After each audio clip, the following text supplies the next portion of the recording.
On t'a vendu ça comme des innovations, des petites merveilles technologiques censées rendre ta voiture plus moderne, plus pratique, plus intelligente.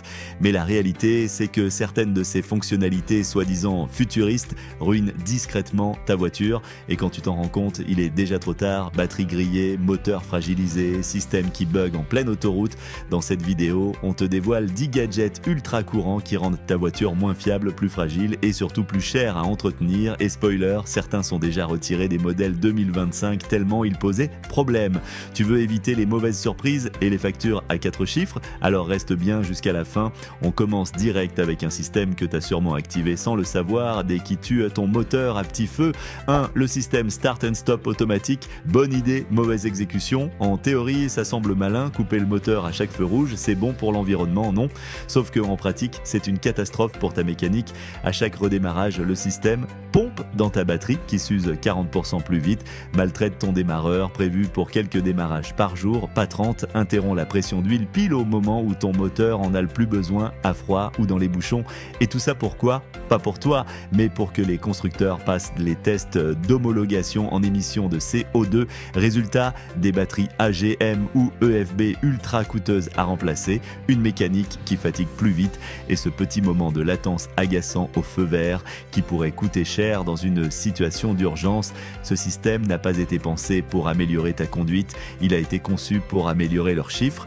Alors si ta voiture le permet, désactive-le dès que tu démarres. Et si tu envisages d'enlever cette fonction définitivement, vérifie d'abord si ta garantie le permet. Et maintenant qu'on a vu comment ton moteur souffre à l'arrêt, attends de voir ce qui se passe quand tu veux simplement changer le volume à 130 km/h. 2. Les écrans tactiles et commandes haptiques, design futuriste, fiabilité zéro. Tu te souviens du bon vieux bouton de volume? Tu le tournais et c'était fini. Aujourd'hui, il faut swiper, tapoter, cliquer sur 3 menus juste pour baisser la musique. Bienvenue dans le monde merveilleux des commandes haptiques et des écrans géants ultra sensibles. Sauf quand t'en as besoin. Le problème, c'est pas juste l'ergonomie, c'est la dépendance à un écran central qui gère tout. Climatisation, navigation, caméra de recul, même ton tableau de bord dans certains cas. Et quand ça bug, et parce que ça bug toujours un jour ou l'autre, tu perds tout d'un coup. Plus de radio, ok, mais plus de clim, plus de vitesse affichée, plus de capteurs et parfois même plus de marche arrière et les pannes. Les écrans se figent, les capteurs deviennent fous et la réparation coûte une blinde, souvent hors garantie évidemment.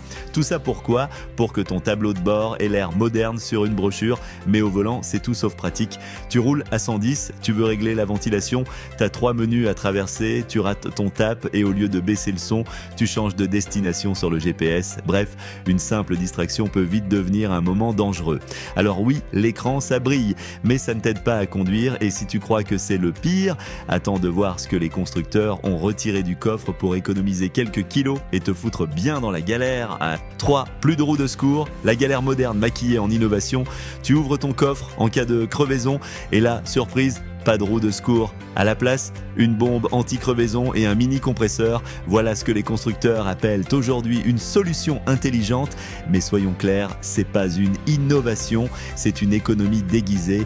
Pourquoi ils font ça? Pour gratter quelques kilos et afficher de meilleurs scores de consommation. Mais ce que tu gagnes en pseudo-autonomie, tu le perds en tranquillité parce que cette bombe, elle a des limites très précises. Elle ne fonctionne pas sur les flancs déchirés, elle ne répare que les petits trous et surtout, elle flingue souvent tes capteurs de pression, TPMS. Tu te retrouves à racheter un pneu entier, parfois 2, payer une réparation impossible à cause du mastic et appeler la dépanneuse parce que t'es bloqué. Littéralement. Avant c'était simple, tu changeais ta roue, tu repartais en 5 minutes. Aujourd'hui, tu poireautes 2 heures au bord de la route, tu pries pour que l'assistance t'arrive avant la pluie et tu payes un remorquage et un pneu neuf pour une micro-crevaison. Et le pire, tu ne le réalises que quand ça t'arrive. Alors si t'as encore une vraie roue de secours, garde-la et si t'en as pas, pense à en racheter une. Oui, même si c'est en option, parce que parfois ce qu'on a supprimé pour faire moderne, c'était justement ce qui te sauvait la mise. Et pendant qu'on parle de fausses économies, attends de voir comment certains moteurs d'aujourd'hui te donnent un vrai coup de boost avant de te coûter un bras. 4. Les moteurs turbo, le coup de pied au col qui t'explose au portefeuille. Tu veux plus de puissance, tu veux des accélérations qui te collent au siège, pas de souci, les constructeurs ont une réponse. Le turbo, c'est sexy sur le papier, plus de couple, moins de cylindrée, meilleure consommation, mais dans la vraie vie, c'est pas une fusée que t'achètes, c'est une cocotte minute. Pourquoi ? Parce que les moteurs turbo tournent beaucoup plus chaud, sous plus de pression, avec plus de pièces fragiles, et quand une seule pièce lâche, c'est tout le système qui s'écroule. Tu gagnes en sensation, mais tu perds en fiabilité, en longévité et en argent dès que ça commence à fuir, grincer ou chauffer trop fort. Les joints claquent, les pistons souffrent, les circuits de refroidissement saturent, et au final, une panne à 2000 € minimum, parfois un moteur complet à changer si t'as pas vu venir le truc à temps. Bien sûr, certains moteurs turbo s'en sortent bien, Toyota, Mazda, quelques Honda, mais ils sont l'exception, pas la règle. La majorité des turbos moyens de gamme, ils demandent une huile parfaite, un entretien irréprochable et aucune erreur de conduite, genre couper le moteur à chaud et adieu le turbo. Alors ouais, t'as un petit frisson quand tu appuies fort, mais rappelle-toi que ce frisson coûte cher quand le boost s'éteint pour de bon. Et si tu pensais que c'était le pire, attends de découvrir le gadget d'assistance au conducteur qui fait parfois le contraire de ce qu'il est censé faire. 5. Aide à la conduite. Quand ta voiture pense mieux savoir que toi, un petit bip ici, un coup de volant là, et tout à coup, ta voiture croit qu'elle sait mieux conduire que toi. Bienvenue dans le monde des driver assist ou aide à la conduite. Sur le papier, c'est censé t'aider à rester dans ta voie, à freiner en cas d'urgence, à éviter les accidents, mais en réalité, c'est comme avoir un passager stressé sur le siège passager, sauf qu'il contrôle aussi ton volant. Tu veux doubler ? L'alerte se déclenche, tu veux éviter un obstacle, ta voiture freine toute seule. Le pire, c'est que ces systèmes ne comprennent pas le contexte, ils réagissent à des lignes peintes au sol, à des reflets, à des ombres, pas à la réalité.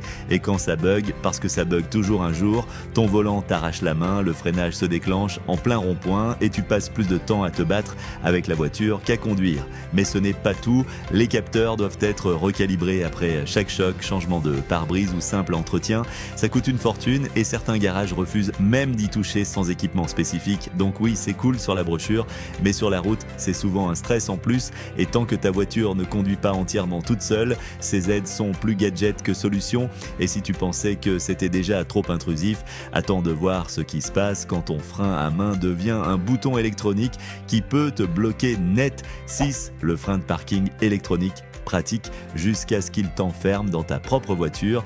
Avant, t'avais un bon vieux levier, tu tirais, c'était bloqué, tu rabaissais, tu roulais. Simple, efficace, fiable. Aujourd'hui, un bouton, un simple petit clic censé tout faire, sauf quand il décide de ne plus rien faire du tout. Le frein de parking électronique, c'est la fausse bonne idée par excellence. Il repose sur des moteurs, des capteurs, de l'électronique. Il peut se bloquer en hiver, quand l'humidité ou le gel s'en mêle. Et surtout, il dépend de ta batterie. Et quand ta batterie meurt, ton frein peut rester bloqué. Tu veux pousser la voiture ? Impossible. Tu veux la démarrer ? Tu peux oublier.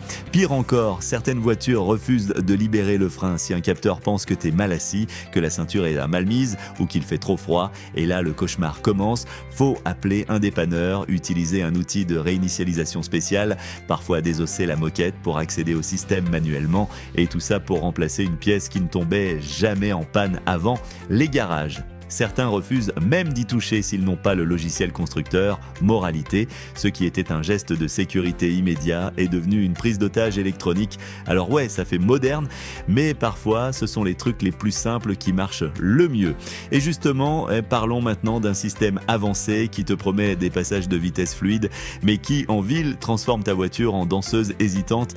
7. Les boîtes robotisées, DCT. Quand ta voiture cale dans les embouteillages, sur le papier, c'est de la haute performance, passage de vitesse ultra rapide, meilleure consommation, conduite sportive. Mais dans la vraie vie, si tu ne fais pas du circuit le week-end, les boîtes DCT sont juste une galère sur roue. Voici le problème, ces boîtes ont été conçues pour la vitesse, pas pour la conduite urbaine. Et en ville, elles hésitent, elles patinent, elles saccadent. Tu veux te garer, elles mettent 2 secondes à réagir. Tu veux démarrer en pente, elles cafouillent. Tu veux avancer doucement dans les bouchons, elles jouent à la roulette russe avec les rapports.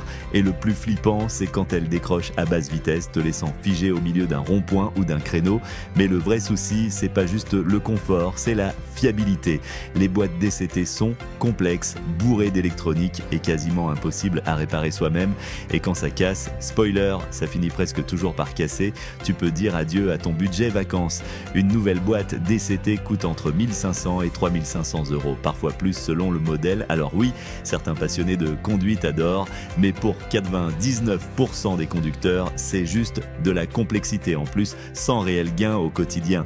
Et le plus ironique dans tout ça, la DCT te complique la vie, mais la transmission suivante te donne l'illusion que tout est fluide jusqu'à ce que tout glisse. 8. La boîte CVT, fluide au début, ruinante à la fin CVT, ça veut dire boîte à variation continue. Tu ne sens plus les vitesses passer, tout semble lisse, fluide, presque magique, mais derrière cette sensation de glisse se cache une des transmissions les plus critiquées de ces 10 dernières années. Contrairement aux boîtes classiques avec engrenage, la CVT fonctionne avec une courroie métallique et 2 poulies. Résultat, pas de changement brutal, pas de kick à l'accélération, une sensation de conduite linéaire, sauf que cette courroie, elle glisse, chauffe, se détend et finit par lâcher.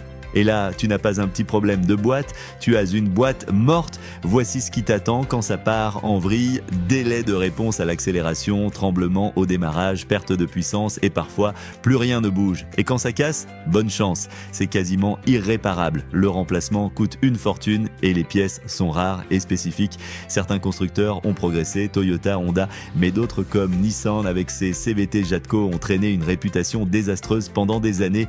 Et attention, même si tu as une CVT moderne, l'entretien est crucial. Pas d'huile CVT spécifique, adouillant usour accéléré, pas de vidange régulière. Le Congo surchauffe. Donc oui, c'est doux à conduire, mais c'est le contraire de la durabilité. Et si tu crois que c'est la seule suspension à problème, attends de voir celle qui te fait flotter comme dans un avion jusqu'au jour où tout s'écroule. 9. La suspension pneumatique, le confort de l'avion avec les emmerdes en plus. Quand tu montes dans une voiture avec suspension pneumatique, t'as l'impression d'être sur un nuage, tout est doux, fluide, presque luxueux, mais ce que les pubs ne te disent pas, c'est qu'un simple trou d'épingle dans le système peut faire effondrer toute ta voiture. Les suspensions pneumatiques remplacent les ressorts classiques par des déboudins gonflables en caoutchouc, un compresseur qui les ajuste en temps réel et plein de capteurs pour gérer l'assiette de la voiture, et tout ça peut lâcher à n'importe quel moment. Le cauchemar classique, un seul boudin se perce, le compresseur compense en sur-régime, il grille et tu te retrouves avec une voiture qui s'affaisse d'un côté comme une vieille Citroën fatiguée. Et c'est pas juste moche ou inconfortable, c'est dangereux. Tu perds ta garde au sol, ta géométrie se dérègle, ton freinage devient instable et les réparations, chaque élément coûte cher et quand l'un lâche, les autres suivent, effet domino garanti. Même les systèmes self-leveling ou adaptatifs sur les SUV haut de gamme souffrent des mêmes symptômes. Ils sont beaux jusqu'au jour où ils te trahissent. Et là, tu as deux choix. Soit tu changes tout pour plusieurs milliers d'euros, soit tu fais une conversion vers des suspensions classiques et tu perds les fonctions électroniques. Alors oui, ça donne l'impression de planer, mais demande-toi, tu préfères flotter 3 ans ou rouler 10 ans sans souci? Et si tu penses que c'est le dernier gadget qui t'enferme dans une promesse creuse, attends de voir le dernier, le plus perfide, celui que tu regardes tous les jours sans jamais comprendre ce qu'il te dit. Dis tableau de bord numérique, quand même ton compteur se met à bugger, regarde ton tableau de bord, tu sais vraiment ce que tu regardes. Avant, t'avais 2 aiguilles, un témoin d'essence et basta. Aujourd'hui, t'as un écran qui clignote, une dizaine d'icônes floues, des menus cachés et parfois aucune idée de ce que ta voiture essaie de te dire. Les tableaux de bord numériques, ça a l'air high-tech, mais dans la vraie vie, tu reçois des alertes que tu comprends pas, tu passes 5 minutes à googler une icône rouge fluo et quand ça plante, tout plante, un bug logiciel, un capteur HS et c'est fini. Plus de vitesse affichée, plus d'essence visible, parfois même plus d'écran du tout, tu roules à l'aveugle et évidemment ce genre de problème n'est pas réparable soi-même, nécessite un passage à la valise, peut coûter des centaines voire des milliers d'euros et le plus frustrant c'est que même quand ça marche, c'est mal foutu, trop d'infos inutiles, menu mal traduit, réglages planqués à 5 clics de profondeur, tu passes plus de temps à naviguer dans un menu qu'à surveiller la route et pourtant on continue de te le vendre comme un plus, mais ce n'est pas un avantage, c'est un écran de fumée. La fiabilité se cache dans la simplicité. Tu l'as vu, ces 10 fonctionnalités ne sont pas là pour t'aider, elles sont là pour faire joli, pour impressionner, pour cocher des cases marketing, mais pendant que tu t'extasies sur ton éclairage d'ambiance, ta boîte robotisée ou ton écran géant, ta fiabilité s'effondre en silence. La vraie innovation, c'est celle qui dure, pas celle qui clignote puis casse. Alors avant de choisir ta prochaine voiture, demande-toi si tu veux une voiture qui brille 3 ans ou une voiture qui roule 10 ans sans broncher. Et si cette vidéo t'a évité ne serait-ce qu'une seule mauvaise décision, like, abonne-toi et partage-la à quelqu'un qui pense encore que plus il y a de gadgets, mieux c'est. Parce que parfois, le meilleur progrès, c'est juste de revenir à l'essentiel.